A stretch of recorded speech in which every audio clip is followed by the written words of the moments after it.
I think the first thing, Ernie, how old are you now? I'll be 60 in September. When did you go into the military then? In 1965, So how old are you then? 17. Did you enlist? I enlisted right out of high school, you know. Tell me why did you sense a duty to serve your country at the time of Vietnam, or why did you decide to join the military? Yeah, you know, Larry, I grew up at a time when my family was all in the war. My granddaddy was in World War I, all my uncles was in World War II, and my daddy worked in a defense plant in World War II, and it just seemed like that was the thing to do. And I felt like I had missed all of that. I had missed all those other wars, and when it came up at a time when Vietnam was getting started, I saw it as my opportunity to serve my country. And I didn't know the war was going to last 10 years, so as soon as I got out of high school, I ran down and enlisted real quick in the Marine Corps, so didn't want to miss it. Real quick, huh? Yeah. Well, actually, I took a delayed entry program. I actually joined the Marine Corps before I got out of high school, but they let me go ahead and graduate, and then after I graduated, then I went on into the Marines, you know. So where'd you go to basic? San Diego or San Diego. Okay. Do you remember your first day at boot camp? Yeah, I don't think anybody forgets that. Yeah. So are you pretty conscious of the fact that you're probably going to go to Vietnam? I mean, did all Marines go to Vietnam at that time that went through basic? No, not all Marines went. I joined on the buddy system with another friend of mine from high school. They sent me to Vietnam, sent him to Memphis, Tennessee. So you know, we were going different places. But the truth was, when I joined the Marine Corps and they ask you where you want to go, that's where I told them I wanted to go, you know, because I knew that's what I wanted to do. That was the reason I joined the Marine Corps, you know. What was the mood of your peers or just of the country at the time when you went into Vietnam? It was a very patriotic time, you know. People were, a lot of boys that I went to school with weren't just running down to join, but a lot of them did join, you know.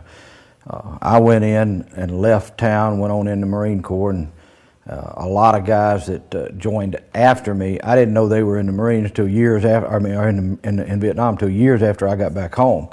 You know, but there were a lot of guys from Ruston that joined the service and went to Vietnam. I'm sorry, was that 66 you said or 67? I joined in 65. Oh, 65. I went to Vietnam in 66. Okay. Because we were just kind of ramping up then, weren't we, in 65, 66? Yeah, they were just getting started. Yeah. The Marine Corps had its first big combat operation called Starlight. And I had just missed Starlight. I went as a replacement for some of the guys that had been killed or wounded on Starlight. So I missed the first operation. What was your MOS? Rockets and flames. I was a flamethrower gunner. Yeah.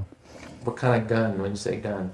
I mean, a flamethrower. Okay, yeah, flamethrower. Okay. Yeah. I forget, it's M9 or something. I forget what the nomenclature is, but it's. We were among the last Marines to use flames in Vietnam. We used them for about 3-4 months.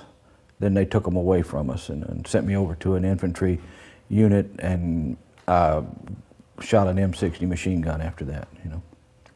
So take me into Vietnam. What do you remember about the first coming in country? If you flew in or whatever, and maybe the sights or the sounds or the smells. I mean, what comes to mind? Well, I went to Vietnam first time on a troop ship. We went to Okinawa. We left California, went to Okinawa on a ship. We left Okinawa on a ship, went to Vietnam, and landed somewhere. It was unopposed landing. You know, we went on the beach, sorted our stuff out, then they put us on trucks.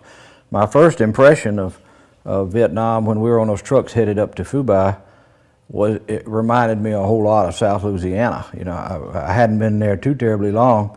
Not even 3 or 4 hours before I kind of started getting comfortable with it, because the landscape kind of reminded me of South Louisiana where we were at that time, and it wasn't too hot when we got there, so it was pretty comfortable. So this is 1966 then? 1966, right. Did you ever work with the helicopters transported in and out of areas at all, or did you work with the helicopters? Well, helicopters flew us into combat zones, but I never worked with them. You know, we just got on them and they transported us in, transport us out, that sort of So you thing. didn't make like any combat assaults or anything like that? Yeah, we went in with, they flew us into the combat zones, and we made a lot of landings into what they call hot LZs at the time. Well, what do you remember about that? Is there a particular mission that maybe was worse than others as far as the combat assault? Well, there was one it was called Operation Hastings. It was in 1966, and we went into a place that was, they later gave it a name called Chopper Valley because 3 or 4 helicopters got shot down in the assault.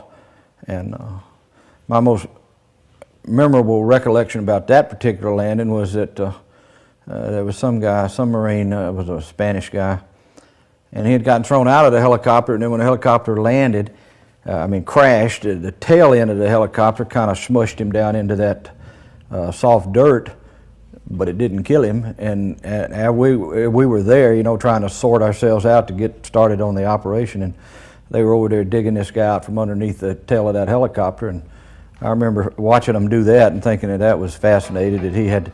You said you're a flamethrower. Did you get in situations where you used it, and where were you, and what was the operation? You're the first that I've heard had a flamethrower in Vietnam. I know they were pretty scarce over there. I'm thinking of World War II and the Japanese on Iwo Jima. Is it similar to same type of thing? We used them to burn out bunkers, and we would use them on ambushes at night. They were pretty effective, but mostly we'd use them to burn out bunkers. Sometimes they'd just call us out to burn up trash heaps or something like that. Whatever they needed burn up, they'd call the flames in to do it. But we only used those flames about 4 months, and I only went on 2 combat operations where we actually used flames burning out bunkers in a combat situation.